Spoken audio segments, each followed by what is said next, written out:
اعوذ باللہ من الشیطان الرجیم بسم اللہ الرحمن الرحیم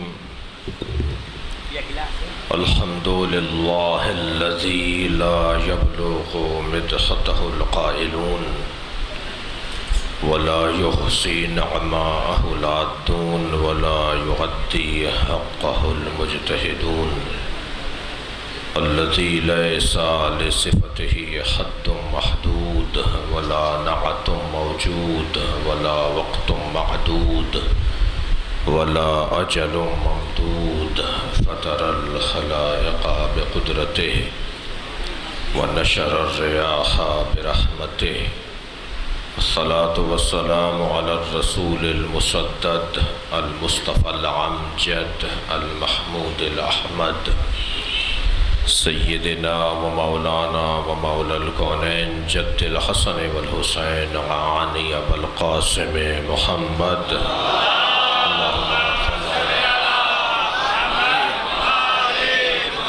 وآلہ الطیبین الطاہرین المعصومین الذین قال اللہ انما یرید اللہ لیذہب عنکم الرجس اہل البیت ویطہرکم تطہیرا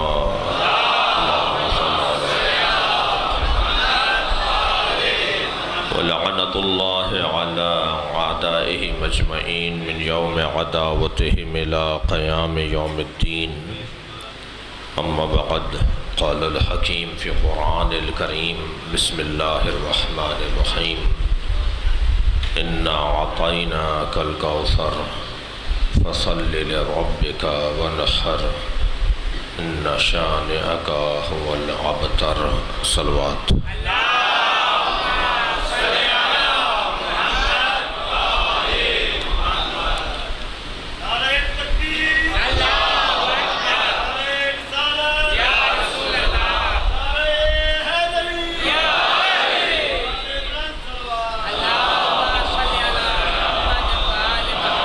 سورہ فاتحہ اور 3 مرتبہ سورہ اخلاص بانی محفل جناب محمد الیاس صدیقی کے مرحومین اختر عباس صدیقی، مشکور حسین صدیقی، عاشق حسین، ممتاز حسین تاجی، لیاقت حسین، خادم حسین صدیقی، حاضرین محفل کے مرحومین، شہدائے ملت، محسنین ملت کے سارے ثواب کے لیے ایک سورہ فاتحہ تلاوت۔ بسم اللہ الرحمن الرحیم الحمدللہ رب الرحمن الرحیم مالک یوم الدین صراط الذین انعمت علیہم غیر المغضوب علیہم ولا الضالین بسم اللہ الرحمن الرحیم قل هو اللہ احد اللہ الصمد لم یلد ولم یولد بسم اللہ الرحمن الرحیم قل هو اللہ احد اللہ الصمد لم یلد ولم یولد ولم یکن له کفوا احد اللہم صل علی محمد وعلی محمد درود پڑھ لیں محمد وعلی محمد۔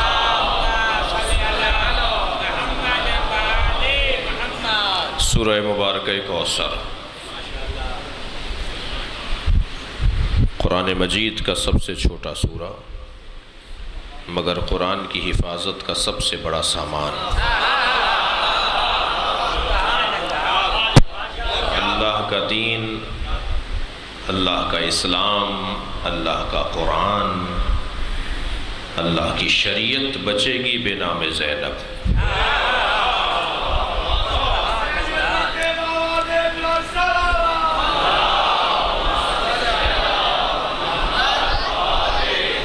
ایک ایسا وجود کہ جو اللہ کے دین کی ضمانت لے رہی ہے۔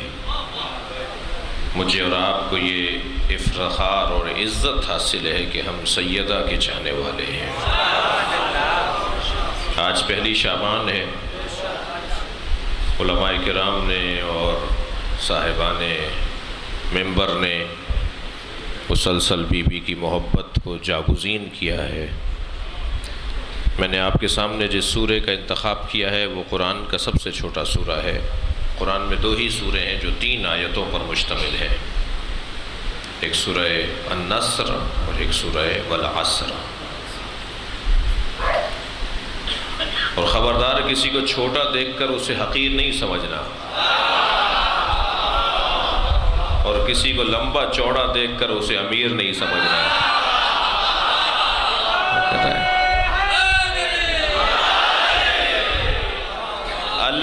انسانوں کو قد اور فٹوں سے نہیں ناپتا، اللہ کے ہاں جب انسان ناپے جاتے ہیں تو کردار سے ناپے جاتے ہیں۔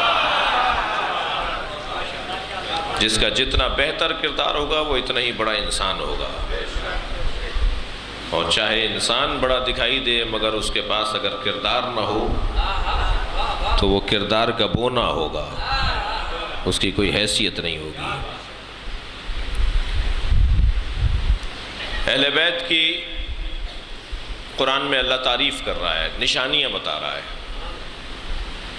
مولا علی نے بھی نہج البلاغہ میں فرمایا خبردار اہل بیت کے بارے میں، اصحاب کے بارے میں الجھنے کی ضرورت نہیں ہے، یہ شخصیات ناموں سے نہیں پہچانی جاتی، کردار اور کاموں سے پہچانی جاتی۔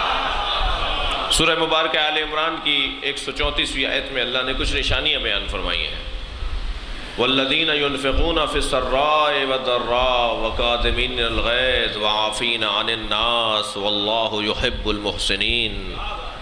صاحبان عظمت کی نشانیاں یہ ہیں کہ ان کے پاس ہوتا ہے تب بھی عطا کرتے ہیں، نہیں ہوتا تب بھی دیتے ہیں۔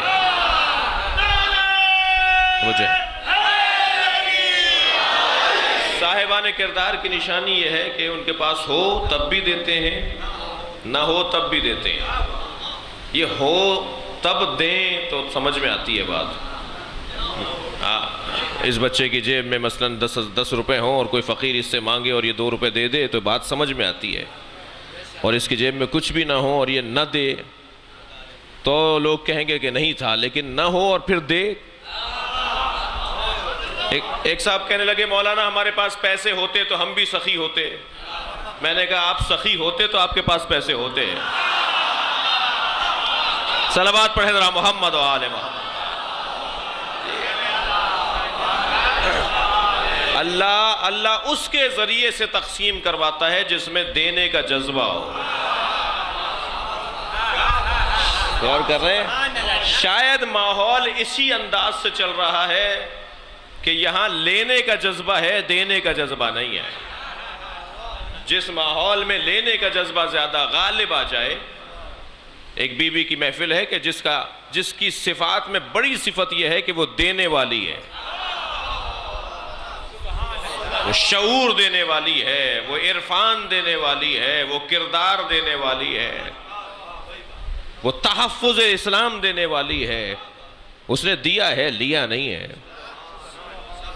شاید اگر میرے معاشرے میں یہ بیماری برطرف ہو جائے، ہمارے ماحول سے یہ بیماری ختم ہو جائے کہ لینے والے کم ہوں اور دینے والے زیادہ ہوں، تو ہمارا معاشرہ ترقی کرے گا۔ جس ماحول میں بھی آپ دیکھیں جہاں دینے والے زیادہ ہیں اور لینے والے کم ہیں، وہاں کے حالات بہت اچھے ہیں۔ میں اپنے پاکستان کی بات کر رہا ہوں، اپنے ماحول کی بات کر رہا ہوں۔ محفل اس وقت ہم پاکستان میں پڑھ رہے ہیں جی۔ یہ مسجد کا ہال ہے، الحمدللہ یہاں ایک بہت کثیر تعداد اور جمع غفیر موجود ہے۔ فرض کیجئے طے کرے بانی محفل کے بعد تبرک تقسیم ہوگا، اور تبرک تقسیم کرنے والے کے ہاتھ میں جلیبیوں کا اور مٹھائیوں کا ٹوکرا ہو، اور اسے کہہ دیا جائے کہ آپ اس دروازے پہ کھڑے ہو جائیں اور آنے والوں کو مٹھائی تقسیم کریں، تو دینے والا ایک ہوگا، لینے والے 1000 ہوں گے۔ تو جب دینے والا ایک ہو اور لینے والے 1000 ہوں تو پھر دھکا بھی لگے گا، کوہنی بھی چبھے گی جی۔ ہر شخص چاہے گا کہ مجھے پہلے مل جائے، پھر اسے آواز کوئی دے گا ماموں مجھے دے دو، تو وہ مڑ کے دیکھا یہ میرا بھانجا کون سا آ گیا۔ پھر ایک اور آواز آئے گی چاچا مجھے دے دو، پھر ایک اور آواز آئے گی خالو مجھے دے دو۔ تو یہ بھی طے ہے کہ جب لینے والے زیادہ ہوں تو رشتہ داریاں بھی بنا لیتے ہیں۔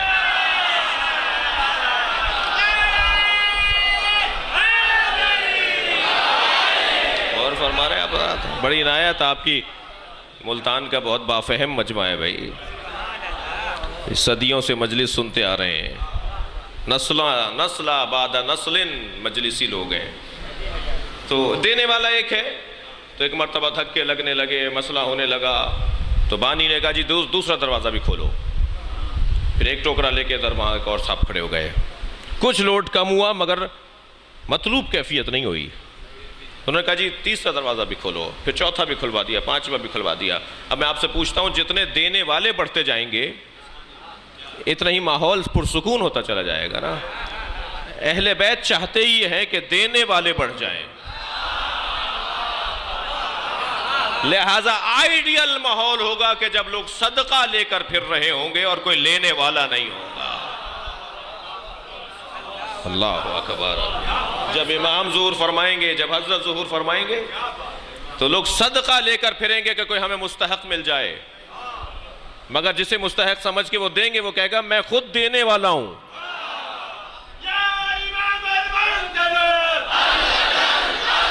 ماشاءاللہ۔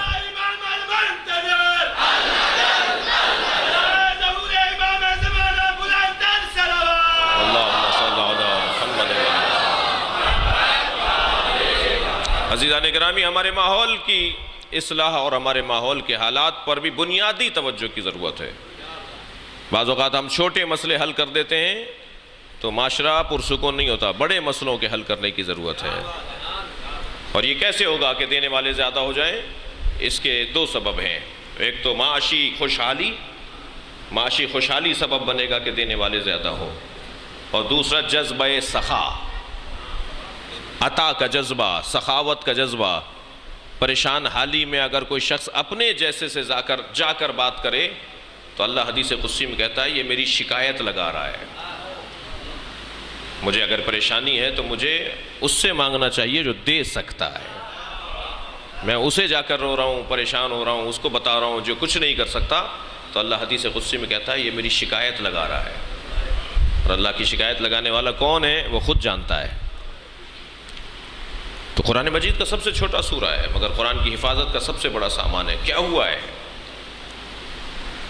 نبی مکرم کو جیسے جیسے اللہ نے سرمایے بڑھائے، رسول بنایا، انا ارسلناک شاہدا مبشرا ونذیرا وداعیا الی اللہ باذنہ وسراجا منیرا، اے میرے حبیب ہم نے تمہیں رسول بنا کر بھیجا، ہم نے تمہیں مبشر و نذیر بنا کر بھیجا، ہم نے تمہیں سراج منیر بنا کر بھیجا، ہم نے تمہیں اپنی جانب بلانے والا پھر سراج منیر بنا کر بھیجا۔ کتنی دولتیں نبی کو دیں؟ یہ سارے سرمایوں میں اضافہ ہو رہا ہے، دولتوں میں نبی کے اضافہ ہو رہا ہے۔ پھر اللہ نے کہا انا فتحنا لک فتحا مبینا، ہم نے تمہیں فتح مبین، فتح مکہ عطا کر دی، کھلی فتح تمہیں دی ہے، کامیابیاں تمہارے لیے ہیں۔ اپنے حبیب کو اللہ نے معراج پر بلا لیا۔ سورہ النجم کے اندر اللہ کہہ رہا ہے وَهُوَ بِالْأُفُقِ الْأَعْلَىٰ، ہم نے اپنے حبیب کو اتنی بلندی پر پہنچایا کہ اس سے اونچی جگہ ہی نہیں ہے۔ افق اعلیٰ کے اوپر ہم اپنے حبیب کو لے گئے۔ جب نبی مکرم افق اعلیٰ پر پہنچے تو ساری کائنات نبی کے نیچے ہے نا، جب اس سے اونچی جگہ کوئی نہیں ہے تو سب نیچے ہے نا۔ اور جو نبی جس مقام پر گئے ہیں وہاں جوتیوں کے ساتھ گئے ہیں۔ توجہ کر رہے ہیں آپ حضرات؟ نبی جس مقام پر گئے ہیں وہاں نبی مکرم، کون اس کو کنٹرول کر رہا ہے؟ توجہ ہے؟ توجہ میری طرف ہے آپ حضرات؟ اب تھوڑا بڑھا دیجئے، آپ تو بالکل یا کم کر دیتے ہیں یا بہت تیز کر دیتے ہیں۔ ایک صلوات اور ہدیہ کریں نبی کے ذات میں۔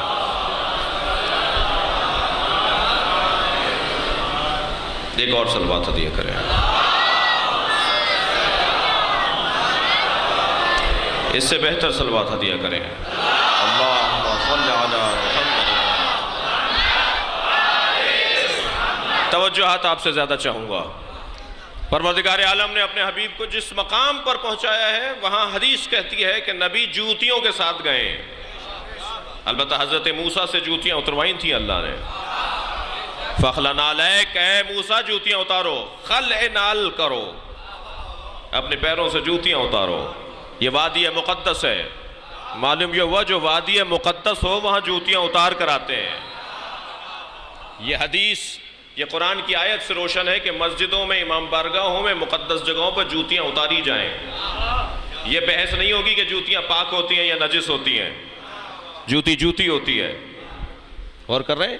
حضرت موسیٰ سے اتروائی جوتیاں، لیکن نبی جوتیوں کے ساتھ گئے۔ تو اب مجھے یہ کہنے کی اجازت ہے نا کہ نبی مکرم جوتیوں کے ساتھ گئے ہیں اور افق اعلیٰ پر ہیں، تو ساری کائنات نبی کی جوتیوں کے نیچے ہے۔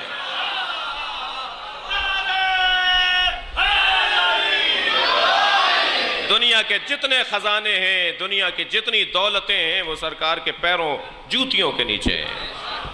اس بلندی پر اللہ نے اپنے حبیب کو پہنچایا، سرمایہ اور بڑھ گیا، دولت اور بڑھ گئی، نبی کی رسول بنا دیا، فتح مبین دے دی، نبی کو معراج دے دی اللہ نے۔ ابھی 3 دن پہلے آپ نے محفل کی ہوگی، سبحان الذی اسری بعبدہ، بابرکت ہے وہ ذات جو اپنے عبد کو رات رات لے گئی۔ اور کر رہے ہیں ایک عبد کے لیے بہت بڑا مقام ہے کہ اس کا معبود اس کی وجہ سے پہچانا جائے۔ معبود اللہ ہے، لیکن یہ عبد کیسا ہے کہ جس کی وجہ سے اس کے معبود کا تعارف ہو رہا ہے۔ بہت بڑا مقام ہے کسی عبد کے لیے۔ سرکار کو معراج دے دی، سرکار کو رسالت دے دی، سرکار کو اللہ نے فتح مکہ دے دیا، اللہ کے حبیب کو اللہ نے قرآن دے دیا، اس سے بڑھ کر اور کیا ہے؟ اِنَّا أَنزَلْنَاهُ فِي لَيْلَةِ الْقَدْرِ اِنَّا أَنزَلْنَاكَ تِبْيَانًا لِكُلِّ شَيْءٍ نَزَّلَ بِهِ روح الامین علی قلبک۔ اے میرے حبیب، ہم نے روح الامین کے ذریعے تمہارے قلب پر اس قرآن کو اتارا ہے۔ اللہ نے اپنے حبیب کو قرآن دے دیا۔ علامہ اقبال رحمۃ اللہ علیہ روزانہ صبح کی نماز کے بعد قرآن کی تلاوت کرتے تھے۔ ایک دن ان کے والد ان کے برابر سے گزرے، کہنے لگے کیا پڑھ رہے ہو؟ فرماتے ہیں قرآن پڑھ رہا ہوں۔ کہنے لگے اسے تو سوائے محمد کے کوئی سمجھ نہیں سکتا، اسے تو سوائے محمد کے کوئی سمجھ نہیں سکتا۔ کہنے لگے کیا مطلب ہے؟ کہا یہ تم نے قرآن کی آیت نہیں پڑھی کہ قرآن کہہ رہا ہے کہ ہم نے آپ کے قلب پر اسے اتارا ہے، اور پھر اللہ بعض اوقات ایسے الفاظ میں بات کرتا ہے جو محمد کے علاوہ کوئی پہچان نہیں سکتا کہ اللہ بول کیا رہا ہے۔ تو کہنے لگے والد واضح طور پر کہیں ابا کہ میں کیا نہیں پڑھوں قرآن؟ کہنے لگے نہیں، قرآن پڑھو مگر قلب مصطفیٰ میں جگہ بنا دو۔ کہنے لگے قلب مصطفیٰ میں جگہ کیسے بنتی ہے؟ فرمانے لگے فاطمہ زہرا کو راضی کر لو، صلوات پڑھے محمد والے۔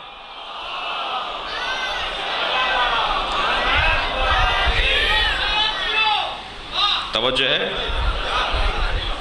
کہ ہاں اللہ نے اپنے حبیب کو قرآن دے دیا، رسالت عطا کر دی، فتح مکہ دے دیا، پروردگار عالم نے اپنے حبیب کو اتنا کچھ دیا۔ میری تمہید یہاں مکمل ہو جانی چاہیے۔ جیسے جیسے سرمایہ بڑھتا چلا گیا، ایسے ایسے اس کی حفاظت کا احساس بڑھتا چلا گیا۔ دیکھیے ککڑی بیچنے والے کو نیند اچھی آتی ہے، مگر کروڑ پتی کو نیند نہیں آتی جب تک کہ وہ انشورنس نہ کروا لے، اپنے سامان، اپنے مال، اپنی دولت کی انشورنس نہ کروا لے کہ بھائی اب ہماری گاڑی اگر کہیں لگ بھی گئی تو کوئی مسئلہ نہیں ہے، ہماری جو انشورنس کمپنی ہے وہ ہمیں اس پوری گاڑی دے دے گی۔ جی اب اگر کوئی ہمارے ساتھ ہمارے فیکٹری میں کچھ ہو گیا خدا نخواستہ تو یہ انشورنس کمپنی والے ہمیں سارے پیسے دے دیں گے۔ ایسا ہی ہے، جب تک وہ انشورڈ نہیں کروا لیتے، جب تک بیمہ نہیں لے لیتے پالیسی، اس وقت تک اسے نیند نہیں آتی۔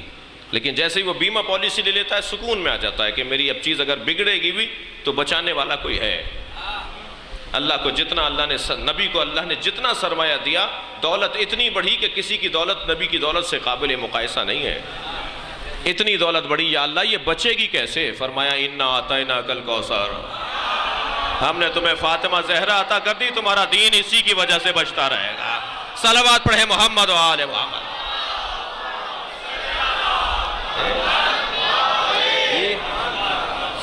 فَصَلِّ لِرَبِّكَ، تمہاری طرف سے۔ اب بیمہ پالیسی جب آپ لیتے ہیں تو آپ بھی تو کچھ جمع کرواتے ہیں نا، آپ بھی تو کچھ جمع کرواتے رہتے ہیں کہ کسی بھی نقصان کے موقع پر وہ لوگ اس پیسے کو دے دیں آپ کو۔ تو فَصَلِّ لِرَبِّكَ، اپنے رب کا شکریہ ادا کرتے رہو نماز کی صورت میں، اپنی حاضری برابر رکھو، وَانْحَرْ، اور بڑی قربانی دو، ہم تمہارے دین کو بچائیں گے، تمہارا دشمن ہی بے نام و نشان رہے گا۔ یہ جو اللہ نے وعدہ کیا تھا تمہارا دشمن بے نام و نشان رہے گا، یہ وعدہ پورا کیسے ہوا؟ بس یہاں بات آتی ہے زینب کبریٰ پر۔ پروردگار عالم نے اس ذات کے ذریعے سے، سیدہ زینب کے ذریعے سے، اللہ نے اپنے دین کو محفوظ کیا ہے۔ جو بی بی کبھی اپنے بھائیوں اور اپنے والد کے سامنے بغیر حجاب کے نہ آئی ہو،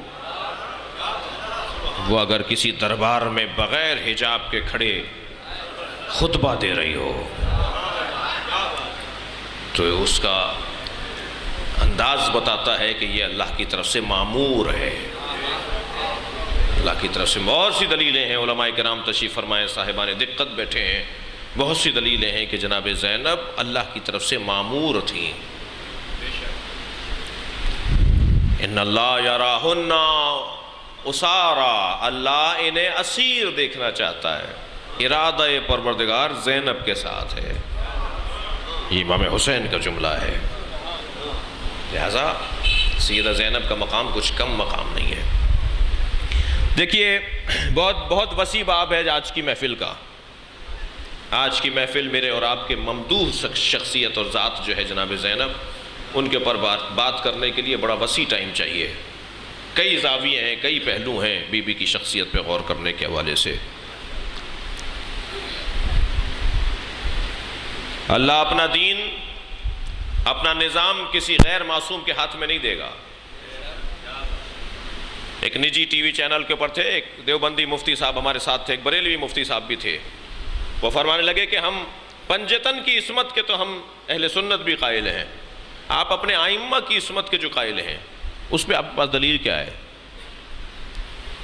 البتہ ہم بہت مفصل کتاب لکھ رہے ہیں، 200 دلیلیں ہم قائم کر رہے ہیں، جس میں سے 150 دلیلیں لکھ چکے ہیں اب تک ہم. ائمہ اہل بیت کی عصمت پر 200 دلیلیں. ہم اپنے علمی مخالف لوگوں کو وہ دلیلیں دیں گے کہ اگر ہم 7ویں امام کو، 8ویں امام کو، 11ویں امام کو معصوم مانتے ہیں تو ہمارے پاس دلیل کیا ہے؟ بہت ساری دلیلیں ہیں، بڑی وافر دلیلیں ہیں ان کی عصمت کے اوپر. لیکن میں نے وہاں جو چلتے چلتے گزرتے ہوئے ایک جملہ کہا تھا اور یہاں اس کو تکرار کر دیتا ہوں. میں نے کہا کہ عصمت، توجہ چاہوں گا، عصمت جہاں فضیلت معصوم ہے وہاں ضرورت دین بھی ہے. کوئی ایک وجود ایسا ہونا چاہیے کہ جس کے ہاتھ میں دین ہو اور ہمیں یقین ہو کہ یہ دین تبدیل نہیں ہوا ہے. ورنہ پنجتن کے بعد، معصوم کے بعد آج تک جو گیپ آ گیا معصوموں کا، تو دین تو اپنے حیثیت سے نکل گیا، اس میں تحریف آ گئی. اب وہ دین ہی نہیں رہا جو نبی لے کر آئے تھے. میں کیسے یقین کروں کہ جو یہ مجھے بتایا جا رہا ہے یہ صحیح دین ہے؟ جواب یہی آئے گا کہ نہیں، معصوم ہاتھوں میں اگر ہے تو ماننا پڑے گا کہ اس میں تبدیلی نہیں آئی ہے. تو جہاں عصمت اس معصوم کی فضیلت ہے وہاں عصمت دین کی ضرورت ہے. دین کو چاہیے کہ کوئی معصوم ہو جو اسے اپنے ہاتھوں میں رکھے. اب یہاں کتنی سنگین ذمہ داری بنتی ہے علماء کرام کی، مراجع عظام کی، کہ دین کو بگڑنے نہ دیں، جیسا معصوم نے دیا ہے ویسے ہی رکھیں. لہٰذا کبھی کبھی جب کسی مجتہد کا، کسی بزرگ عالم کا، کسی کا کوئی حکم آتا ہے اور کسی مجھ جیسے آدمی کی طبیعت پہ گرانی آتی ہے اور مجھے پسند نہیں آ رہا ہوتا اور دباؤ ڈال کر ہم نامناسب جملے بھی اس کے لیے کہہ دیتے ہیں، تو اسے اس کی فکر نہیں ہوتی، اس لیے کہ وہ ہمیں راضی کرنے کے لیے نہیں ہے، وہ معصوم کو راضی کرنے کے لیے. اس کا کام ہے کہ کسی طرح، کیا کہا، مطیعن لامر مولا. کیا صفات ہیں اس کی؟ 4 صفات میں ایک صفت اس کی ہے کہ وہ اپنے مولا کا مطیع ہے. ساری تشیع مل کر بیٹھ جائے اگر مراجع تقلید کے قدموں میں کہ فتویٰ دیجئے اگر کوئی ہمیں قتل کر رہا ہے تو ہم بھی اسے قتل کریں. اس جوان نے، اس بچے نے 10 دفعہ میں پوچھا نا کہ ہمیں مارا جا رہا ہے تو ہم بھی لوگوں کو ماریں، مگر کسی بھی مجتہد نے جواب دینے کا فتویٰ نہیں دیا. ساری دنیا مل کر بھی کہے کہ فتویٰ بدل لو تو فتویٰ نہیں بدلا جا سکتا، اس لیے کہ فتویٰ اجتہاد کی روشنی میں حکم الہی ہے اور حکم الہی تبدیل نہیں ہوتا. اور فرمائیں گے بہت سنگین ذمہ داری ہے، دین جیسا ہے ویسا ہی محفوظ رکھا جائے. عصمت ایک ضرورت دین ہے، ایک ضرورت سماج ہے. اب معصوم تو 14 ہیں، منصوص وہ مصطلح معصوم تو 14 ہیں، لیکن کچھ ہستیاں ایسی ہیں جو مصطلح معصوموں پر دلیل عصمت ہیں، جن میں ایک عباس علمدار، بڑی عنایت آپ توجہ سے سن رہے ہیں، ایک حضرت عباس کا نام، ایک حضرت معصومہ قم، ایک حضرت علی اکبر، اور ایک آج کی اور میری ممدوح جناب زینب کبریٰ. یہ معصومین کی عصمت پر دلیل ہے، جنہیں علماء علم کلام نے لکھا ہے محفوظ عن الخطا. بعض نے لکھا ہے عصمت صغرا، بعض نے لکھا ہے عصمت صغرا۔ ائمہ اہل بیت جناب زہرا 14 معصوم عصمت کبریٰ پر فائز ہیں، اور زینب کبریٰ عصمت صغرا پر فائز ہیں، اس لیے کہ یہ معصوم کے لیے دلیل عصمت بن رہی ہے۔ جب ان کی زندگیوں میں کہیں خطا کا گزر نہیں ہے تو یہ جن کی پیروی کرتے ہیں ان کی عصمت کیسی ہوگی ہے؟ صلوات پڑھیں محمد و آل محمد پر۔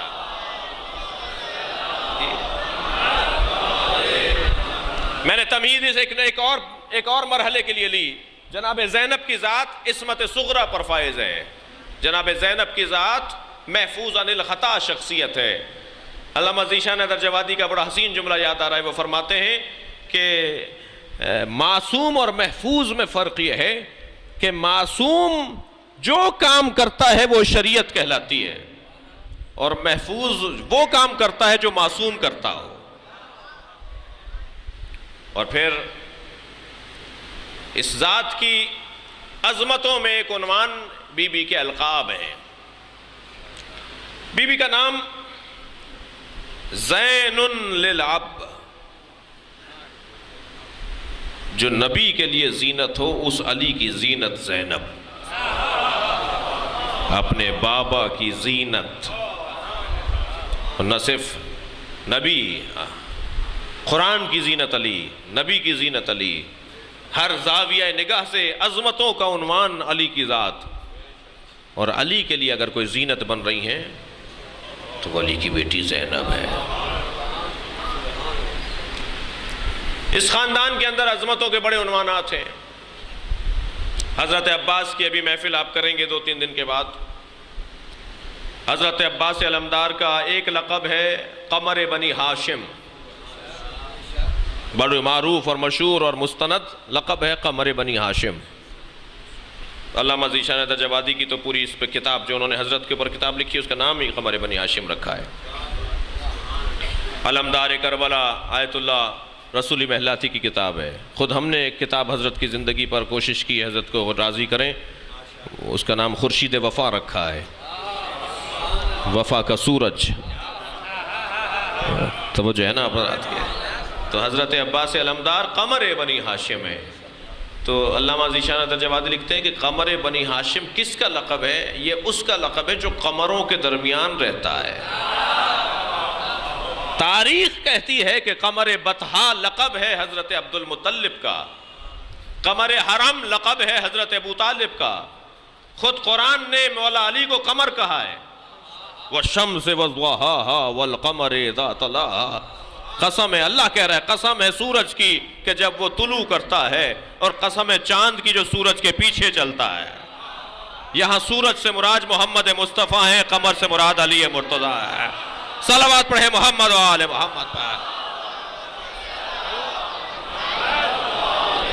جس خاندان میں ہر فرد فرید ہو، جس خاندان میں ہر فرد قمر ہو، اس خاندان اقمار میں، اس خاندان قمر میں اگر کوئی قمر ہے تو وہ ہے عباس، یعنی چاندوں کا چاند، قمروں کا قمر۔ اسی طرح جناب زینب کا ایک ایسا عظیم لقب ہے کہ جس پہ حضرت کی عظمت ہمارے حساب سے عظمتوں کے باب میں منفرد عظمت ہے جناب زینب کی، اور وہ عظمت ہے عقیلہ بنی ہاشم۔ جناب زینب کا لقب ہے عقیلہ بنی ہاشم۔ کس میں عقیلہ ہے؟ جو خود عقل الہی ہے۔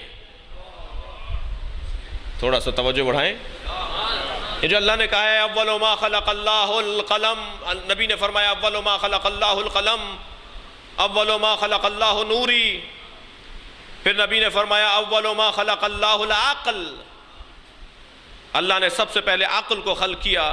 ایک حدیث میں فرمایا اللہ نے سب سے پہلے قلم کو خلق کیا، ایک حدیث میں فرمایا اللہ نے سب سے پہلے مجھ محمد کے نور کو خلق کیا۔ یا رسول اللہ، آپ کا نور پہلے بنا، قلم پہلے بنا، یا عقل پہلے بنی؟ جواب نبی آئے گا ان تینوں میں تضاد نہیں ہے، یہ ایک حدیث دوسری حدیث کی تشریح کر رہی ہے۔ جسے قلم کہتے ہیں اسی کو محمد کہتے ہیں، جسے محمد کہتے ہیں اسی کو عقل کہتے ہیں۔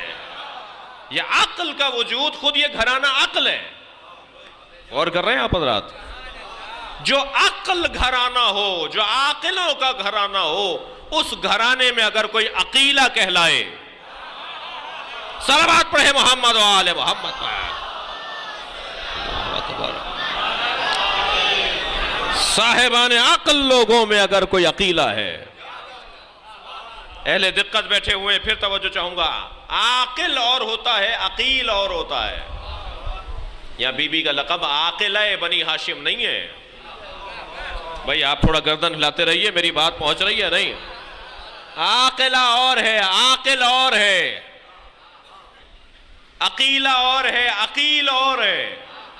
عاقل اور عقیل برابر نہیں ہے، اور فرما رہے ہیں؟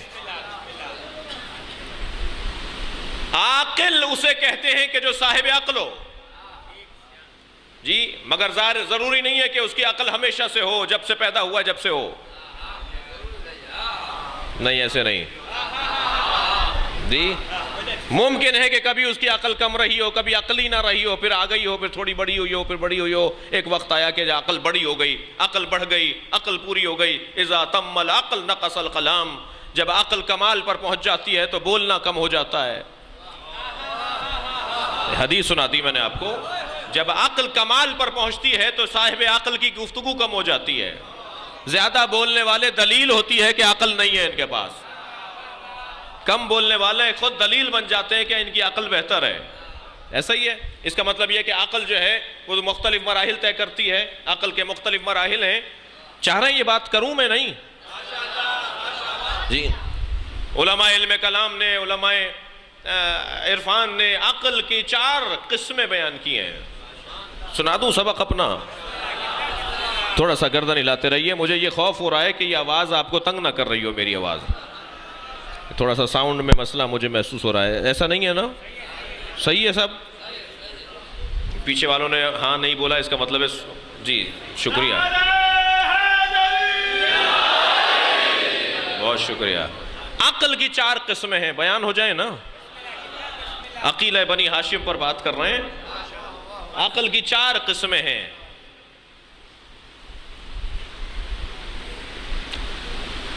عقل بالمستفاد، عقل بالملکہ، عقل حیولانی،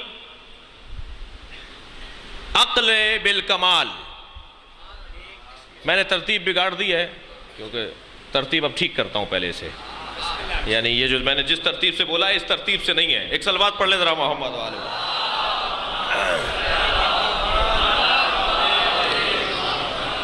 عقل حیولانی سب سے پہلی عقل ہے۔ جب عقل بنتی ہے، جب اللہ عقل کو بناتا ہے تو یہ عقل حیولانی ہے۔ یہ جو بچہ دنیا میں آتا ہے نا، عقل کو لے کر آتا ہے، مگر عقل حیولانی کو لے کر آتا ہے، جس کی مثال آپ یہ لے لیجئے، مثال کے طور پہ یہ برتن ہے، اس میں آپ بہت ساری چیزیں ڈال سکتے ہیں، کچھ بھی ڈال سکتے ہیں، ٹھیک ہے؟ ایک صفحہ ہے جس پہ بہت ساری چیزیں آ سکتی ہیں، اس کیفیت کو کہیں گے بچے کے حوالے سے عقل حیولانی۔ اب اس میں آپ جو ڈال دیں، اس کو آپ انسان بنانا چاہیں تو انسان بنا دیں، اسے آپ جانور بنانا چاہیں تو آپ جانور بنا دیں۔ اللہ نے اسے عقل دے کر بھیجا ہے، آپ اسے چاہیں تو یہودی بنا دیں، چاہے اسے ہندو بنا دیں، چاہے اسے آپ مسلمان بنا دیں۔ اللہ نے اسے پذیرش، قبول کرنے والا، قبولیت کا ایک مادہ اور اہلیت اور صلاحیت دے کر بھیجا ہے جی۔ تو یہ عقل حیولانی ہے، عقل ہے، صفحہ ہے، خالی صفحہ ہے، اس میں جو ڈالنا چاہیں ڈال دیں، یہ عقل حیولانی ہے۔ یہ عقل حیولانی ایک مرحلہ اور آگے بڑھتی ہے اور وہ کہلاتی ہے عقل بالفعل۔ یہ فعلیت میں آنا شروع ہوتی ہے، یہ کام کرنا شروع کرتی ہے۔ 2 باتیں اس نے سنی تھیں، اب ان دونوں کو جوڑنا شروع کر دیتی ہے۔ یہ ایک بات ایسے سنی تھی، ابا سے سنا کہ خبردار بڑوں کی بات میں بات بولتے نہیں ہیں، جب بڑے بات کر رہے ہوں تو چھوٹوں کو بولنا نہیں چاہیے۔ یہ انہوں نے سن لیا، لیکن انہوں نے اپنے استاد کو بھی ٹوک دیا کیونکہ وہاں ان کا بھی کوئی بڑا بیٹھا تھا۔ اب انہیں یہ نہیں پتا کہ استاد کو ٹوکتے نہیں ہیں۔ انہوں نے ایک بات تو سنی تھی کہ بڑوں کے بیچ میں نہیں بولتے، مگر یہ بات نہیں سنی تھی کہ بڑوں کو ٹوکتے نہیں ہیں۔ انہوں نے ٹوک دیا بچے کو۔ اب یہ عقل بالفعل، کام کر، پھر سے وہ سمجھائے گا نہیں بیٹا وہ بات ٹھیک ہے تو یہ بات غلط ہے. یہ عقل بالفعل، ایسا ایسا عقل کام کرنا شروع کر رہی ہے. یہ جیسے جیسے بڑا ہوتا جاتا ہے، جیسے جیسے جوان ہوتا جاتا ہے، اس کی عقل جو ہے عقل بالفعل ہو جاتی ہے. پھر یہ عقل بالفعل سے عقل بالمستفاد تک چلی جاتی ہے. اس کی عقل جو ہے اب استفادہ کرتی ہے، چیزوں کو سمجھ. ایک مرتبہ دیکھا تھا، سنا تھا، استاد نے سمجھایا تھا، اب قیامت تک، اب زندگی بھر تک یاد رہے گا وہ فارمولہ. یہ عقل بالمستفاد ہے. لیکن ایک مرتبہ ایک عقل اور ہے جو عقل بالکمال ہے. یہ عقل وہ ہے جو یہ کہہ دے وہی عقل بن جائے. ان کے فیصلے عقل کہلائیں گے، ان کے احکامات عقل کی بنیادیں کہلائیں گی. جو یہ کہیں گے وہی عقل ہوگی.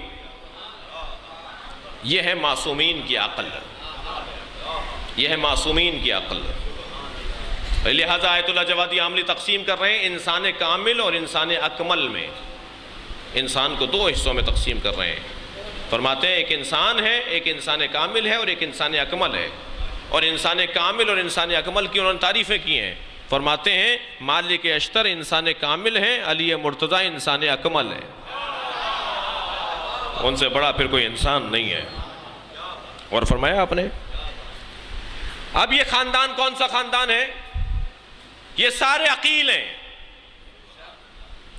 یہ سارے عقیل ہیں. جیسے یہ سارے چاند ہیں نا، جیسے قمر ہیں سارے، ایسے یہ گھرانہ سارے عقیلوں کا خاندان ہے. عقیلوں میں اگر کوئی عقیلہ بن جائے تو اسے زینب کبریٰ کہتے ہیں. اس کا بڑا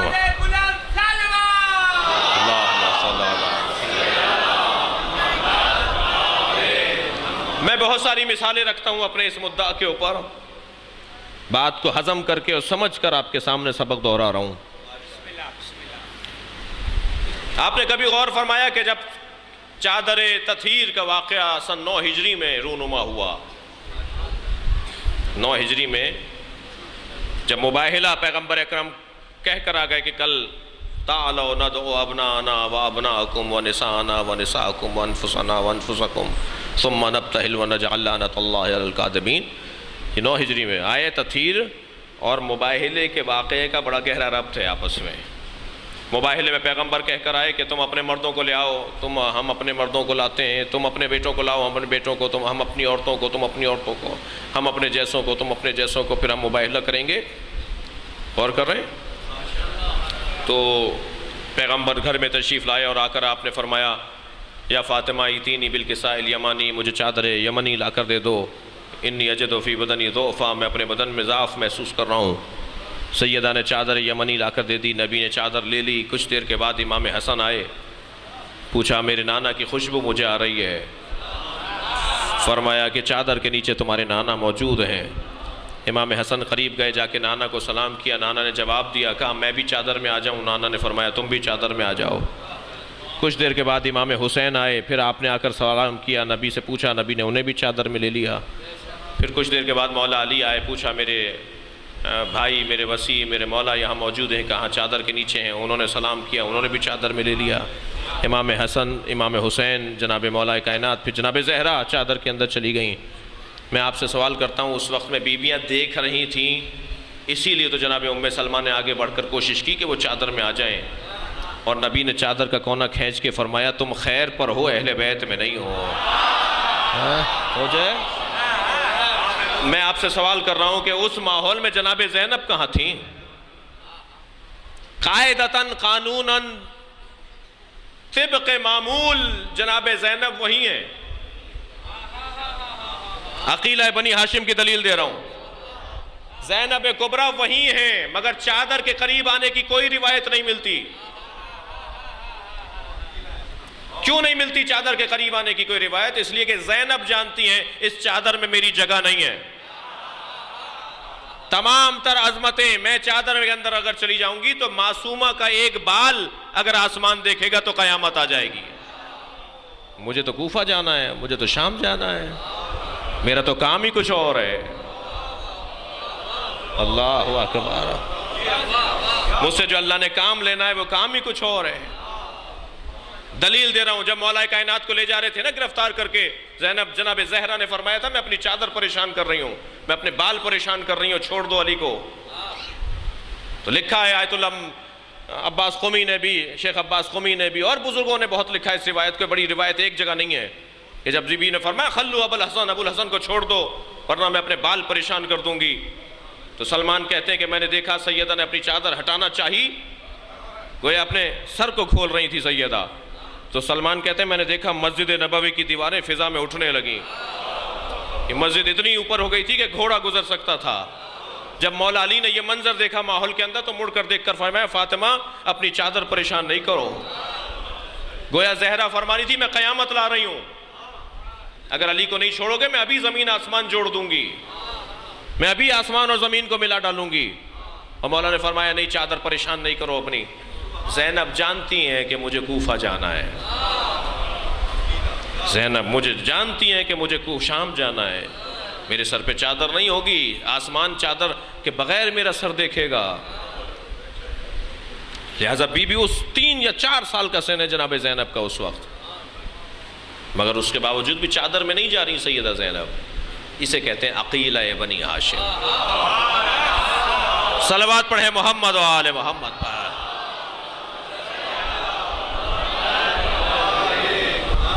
عزیزو انسان کو اللہ نے بڑا مقام عطا کیا ہے اگر یہ اپنی عقل کو استعمال کرنے لگے، یہ ممتاز ہی اس بنیاد پر ہوتا ہے معاشرے میں کہ یہ اپنی عقل کو استعمال کر رہا ہے، اور عقل کا اضافہ ہوتا ہے صاحبان عقل سے دوستی کرنے کے بعد۔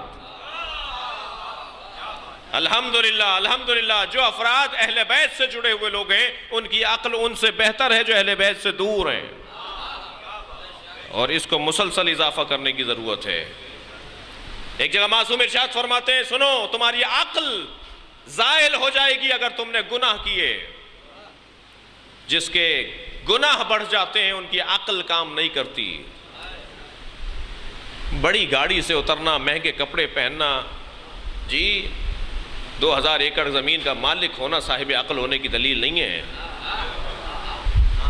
عزیزان گرامی صاحب عقل ہونے کی دلیل وہ ہے جو اپنے بارے میں صحیح فیصلہ کر پائے، وہ گناہوں سے، وہ غلطیوں سے، وہ کوتاہیوں سے، وہ بے وقوفیوں سے، اس سے بڑھ کر کوئی بے وقوفی ہوگی کہ انسان اپنے رب کو ناراض کر رہا ہے؟ اس سے بڑھ کر کوئی بے وقوفی ہوگی کہ انسان اپنے مولا کو ناراض کر رہا ہے؟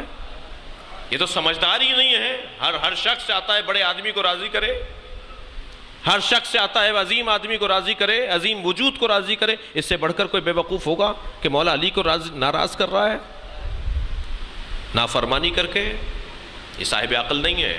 عقیلہ بنی ہاشم کی محفل ہے، سب سے بڑا پیغام سیدہ کی زندگی کا، جناب زینب کی زندگی کا یہ عقل کا استعمال کرو، اور عقل کے استعمال کے لیے عزیزان گرامی ایک اہم ترین موڑ یہ ہے کہ جب کبھی مجھے یہ طے کرنے میں مشکل ہو رہا ہو کہ یہاں میرا فیصلہ، میرا قدم، میرا اقدام، میری رائے صحیح ہے یا غلط ہے، تو عقل کا استعمال یہ ہے کہ کچھ دیر تأمل کر کے اللہ سے توکل کرو، ایک لا لگاؤ، یا اللہ میری رہنمائی فرما۔ وہ جو ایک لمحہ گزرتا ہے نا اللہ سے رہنمائی مانگنے کا، پھر اللہ کی طرف سے جو پیغام آتا ہے وہ الہام سے کم نہیں ہوتا، پھر اللہ مدد کر رہا ہوتا ہے، ہمارے ذہن میں وہ خیال آ رہا ہوتا ہے۔ عقل کا استعمال۔ عزیزان گرامی خواتین کے بڑے روپ ہیں، عورتوں کے بڑے روپ ہیں، اللہ نے اس خاتون کو، اس صنف نازک کو، اس عورت کو بہت سے رنگ اور روپ دیے ہیں، مگر اس کے روپوں میں، اس کے رنگوں میں تقدس پایا جاتا ہے۔ یہ سب سے پہلے اللہ اکبر زوجہ بن کے جب آتی ہے تو اس میں تقدس اتنا ہے، اس میں تقدس اتنا ہے کہ یہ اپنے شوہر کو اللہ کے قریب بھی بنا سکتی ہے اور اللہ سے دور بھی کر سکتی ہے۔ بہت سارے لوگ آپ نے دیکھے ہوں گے شادی سے پہلے نمازی تھے، شادی کے بعد نمازی نہیں رہے۔ کیا ہو گیا بھائی؟ جماعت میں نہیں آ رہے، نماز میں نہیں آ رہے۔ شادی سے پہلے داڑھی تھی، اب وہ داڑھی کٹ گئی کیونکہ زوجہ محترمہ آ گئی ہیں۔ جی یہ زوجہ اپنے شوہر کو دیندار بھی بنا سکتی ہے، بے دین بھی بنا سکتی ہے۔ یہ زوجہ اپنے شوہر کو انسان بھی بنا سکتی ہے، حیوان بھی بنا سکتی ہے۔ یہ شادی چند لمحوں کی تسکین کا نام نہیں ہے، یہ انسانیت کے فروغ کا نام ہے۔ میرے آپ کے رہنما کیا فرما رہے ہیں جب شادی کے دوسرے روز نبی نے مولا علی سے پوچھا بتاؤ میری بیٹی کو کیسا پایا؟ ہمارے معاشرے کا کوئی سسر اپنے داماد سے یہ سوال نہیں کرتا، اس لیے کہ ہماری ذہنیت خراب ہے، ہماری ذہنیت ہی کچھ اور ہے۔ نبی پوچھ رہے ہیں بتاؤ میری بیٹی کو کیسا پایا؟ مولا علی سے پوچھ رہے ہیں نبی مکرم۔ مولا نے فرمایا نعم العون علی طاعت اللہ، میں نے اللہ کی مدد، اللہ کی اطاعت میں فاطمہ کو مددگار پایا ہے۔ فاطمہ زہرا مجھے اللہ کی اطاعت میں مدد کر رہی ہے، جو مشکل کشائے کائنات ہو اس کی مشکل کشا فاطمہ ہے، اسے مدد۔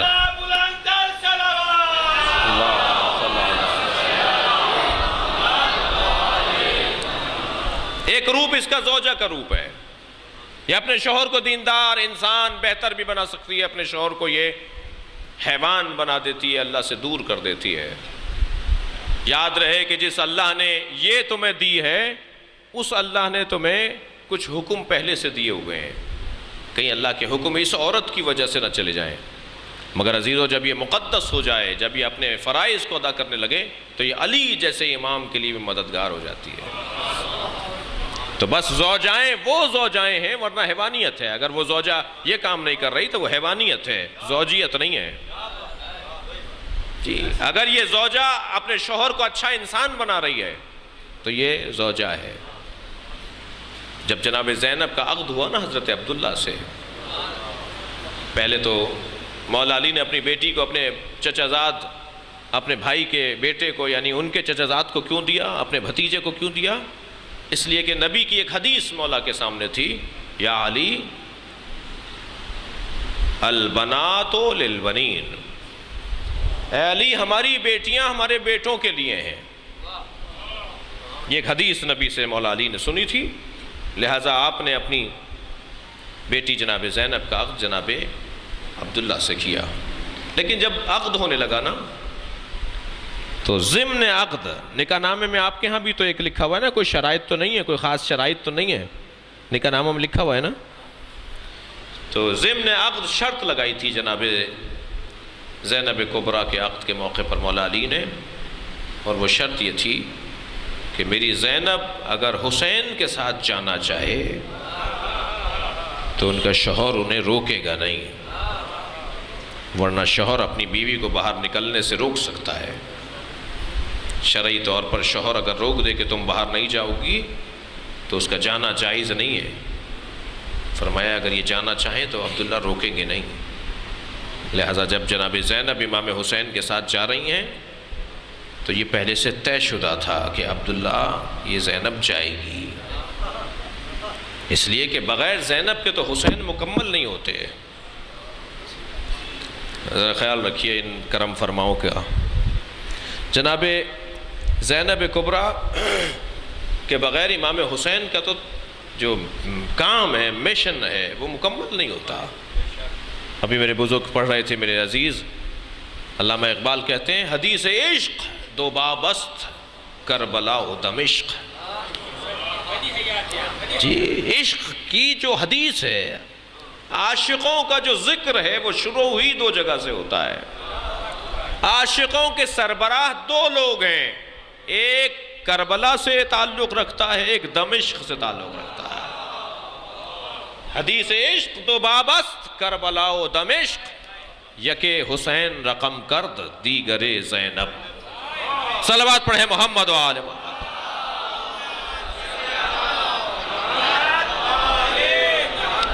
جناب زینب امام حسین کے ساتھ اور حسین زینب کے ساتھ ایسے جڑے ہوئے ہیں جیسے عزیزان گرامی ایک امامت کے دو رخ ہوں، ایک امامت کے دو رخ ہوں۔ بڑا محتاط بول رہا ہوں، ایک امامت کے دو رخ ہوں، ایک جانب لوگو بنا ہوا ہوتا ہے اور ایک جانب حیثیت بنی ہوئی ہوتی ہے، مالیت بنی ہوئی ہوتی ہے۔ سکے کے دو رخ ہوتے ہیں نا، ایک جانب لکھا ہوتا ہے یہ کتنے کا سکہ ہے، پلٹ کے دیکھیں تو اس جانب اس کی حیثیت لکھی ہوتی ہے، کس ملک کا بنا ہوا ہے. زینب اور حسین ایسے ہی ہیں.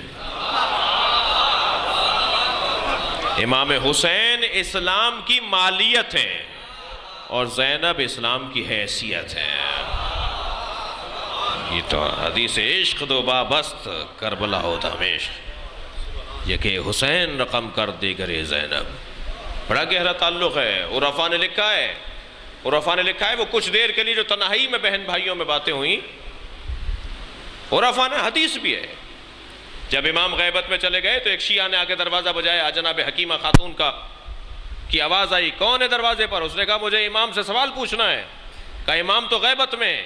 کہا پھر آج شیعوں کا کون وارث اور والی ہے؟ فرمانے لگی جلیس خاتون. اس نے جواب دیا کیا خواتین اب ہماری امامت کریں گی؟ کیا خواتین اب ہمارے لیے رہنمائی کریں گی؟ اس شیعہ نے، اس چاہنے والے نے حضرت حکیمہ خاتون سے پوچھا. بی بی نے فرمایا تمہیں نہیں پتا جیسے کربلا میں زینب کے حوالے ہو گئے تھے، ایسے ہی آج جلیس خاتون کے ہاتھ میں اسلام ہے. کچھ دن صبر کر لو، نظام آ جائے گا. جس کے بعد نظام نواب اربع امام نے متعارف کروایا. جناب زینب کا مقام کچھ کم نہیں ہے. آیت اللہ جوادی عامری نے بڑے حسین پیغامات لکھے ہیں اس باب میں، کچھ سنگین ہیں، کچھ وزین ہیں، اور جن کے لیے بغیر تمہید کے بات کرنا شاید مناسب نہ ہو. یہ وجود کم وجود نہیں ہے، انہیں پہچاننا ایسے ہی مشکل ہے جیسے امام حسین کو پہچاننا مشکل ہے. گہرائی ہے یہاں پر، گہرا سمندر ہے یہاں پر. ذرا تیرنے والا آہستہ آگے جائے، کہیں ڈوب نہ جائے. جناب زینب کی عظمت کی جب بات آتی ہے تو گہرا سمندر آ جاتا ہے. تیرنے والے کو خیال رکھنا چاہیے کہ کہیں ایسا نہ ہو کہ یہاں ڈوب جائے. ایک روپ اس کا زوجہ ہے، ایک روپ اس کا ماں ہے. جب یہ ماں بنتی ہے تو اس کے احساسات تبدیل ہو جاتے ہیں، اب اس کے جذبے تبدیل ہو جاتے ہیں. یہ جب تک زوجہ ہوتی ہے ڈرتی ہے اپنے شوہر کے لیے، اپنے گھر کے لیے، لیکن جب یہ ماں بن جاتی ہے تو یہ بہادر ہو جاتی ہے. ماں کا درجہ ماں کو بہادری الشجاعت عطا کرتا ہے. مثال عامیانہ ہے مگر مجھے معاف کریں گے اور سن لیں گے. آپ نے مرغی کو دیکھا ہے نا، عامیانہ مثال ہے، مجھے معاف کریں گے. آپ نے مرغی کو دیکھا ہے؟ یہ بزدل جانور ہے، کنجوس پرندہ ہے. اگر اسے کوئی دانہ مل جاتا ہے تو یہ اکیلا کھانا چاہتی ہے. اس کے ہم جنس اس سے لینا چاہتے ہیں اور یہ کسی کو دیتی نہیں ہے، بچا کر کہیں کونے میں لے جا کے اکیلا کھاتی ہے. کنجوس ہے. آپ ذرا سا اشارہ کریں، اس کی طرف پتھر پھینکے کوئی اشارہ کریں، ڈر کے بھاگے گی. بزدل ہے. لیکن جیسے ہی اس کے انڈوں سے چوزے نکلتے ہیں یہ شجاع بھی ہو جاتی ہے اور یہ سخی بھی ہو جاتی ہے. یہ دانہ بجا بجا کر پہلے بچوں کو کھلاتی ہے، اس میں سخاوت آ جاتی ہے. اور اگر اس کے بچوں پر کوئی جانور، کوئی انسان حملہ کرتا ہے تو یہ اس سے لڑ جاتی ہے. جو پہلے ڈرتی تھی اب لڑتی ہے. پہلے جو بزدل تھی اب وہ شجاع ہو گئی ہے. یہ کیسے اس کا مزاج بدلا ہے؟ اس کا مزاج اس کے بچوں نے بدلا ہے. اگر میں اپنے الفاظ کو بدلوں کہ اس کا مزاج اس کی ذمہ داریوں نے بدلا ہے. عزیزان گرامی، ہم سے جو کہتے ہیں نا کہ یہ کیسے لوگ ہیں، کہیں علم کا مسئلہ ہوتا ہے تو لڑنے کو چلے جاتے ہیں.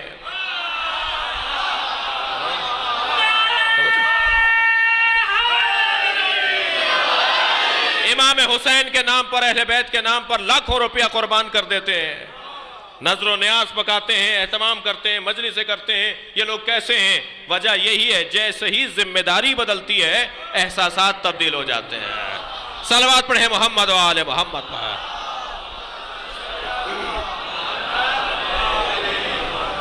جناب زینب کبریٰ، ایک روپ اس خاتون کا اور بھی ہے، اور اس خاتون کا ایک روپ ہے بیٹی. بڑا پیار ہے لفظ بیٹی میں. میں اپنی محفل کو، اپنے بیان کو یہی مکمل کروں گا. لفظ بیٹی میں، بیٹی کے لفظ میں بڑا پیار ہے. بیٹا ڈنڈا سا لفظ ہے. اگرچہ لوگوں کو کیا معلوم، لوگوں کو نہیں معلوم کیا ہو گیا ہے کہ وہ بیٹے کی طرف راغب زیادہ ہیں. جیسے اس کی زوج آئے گی یہ شاید دوا بھی لا کے نہیں دے گا, یہ تبدیل ہو جاتا ہے. مگر بیٹی شوہر کے گھر بھی چلی جاتی ہے تو اس کے احساسات ماں باپ کے ساتھ رہتے ہیں. جب تک روزانہ اپنی ماں سے بات نہ کر لے اس وقت تک اس کو چین نہیں آتا. جب اپنے والد کی خیریت نہ پوچھ لے اسے چین نہیں آتا. یہ اپنے شوہروں کو تبدیل کر دیتی ہیں اپنی ماں باپ کی خاطر. یعنی اگر میں یوں کہہ دوں کہ اس کے ماں باپ کو تو چھڑوا دیتی ہیں مگر اپنے ماں باپ کو اس سے جوڑ دیتی ہیں. اب یہ ہے تمہارے ماں باپ, یہ اتنا جذبہ رکھتی ہے, اتنا بڑا کام کر سکتی ہے. یہ اس رشتے کے اندر عجیب جاذبیت ہے. حضرت ابراہیم فرما رہے ہیں یا اللہ مجھے بیٹی عطا فرما جو میرے جنازے کی زینت بنے. انبیاء کرام نے بیٹیوں کے لیے دعائیں کی ہیں. میں انتہائی محترم لوگوں سے گزارش کروں گا, ایک کائنات کے عظیم ترین وجود کی بیٹی کی محفل ہے, لہذا جیسے بیٹوں کے ہونے پہ لڈو بانٹتے ہیں ایسے بیٹیوں کے ہونے پہ بھی لڈو بانٹا کریں.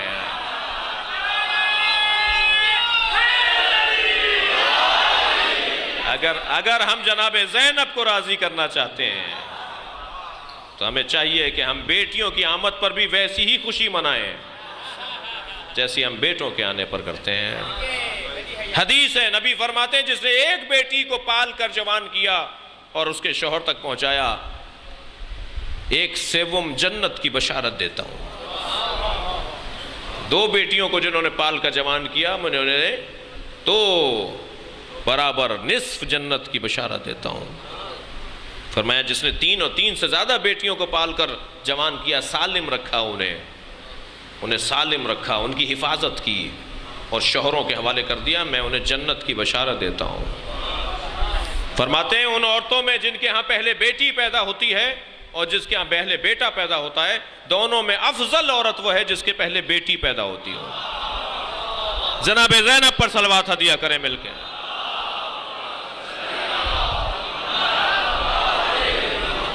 توجہ چاہوں گا, مجھے معلوم ہے کہ آپ کے ذہن میں کچھ سوالات بھی آئیں گے, ان کے جوابات ہیں.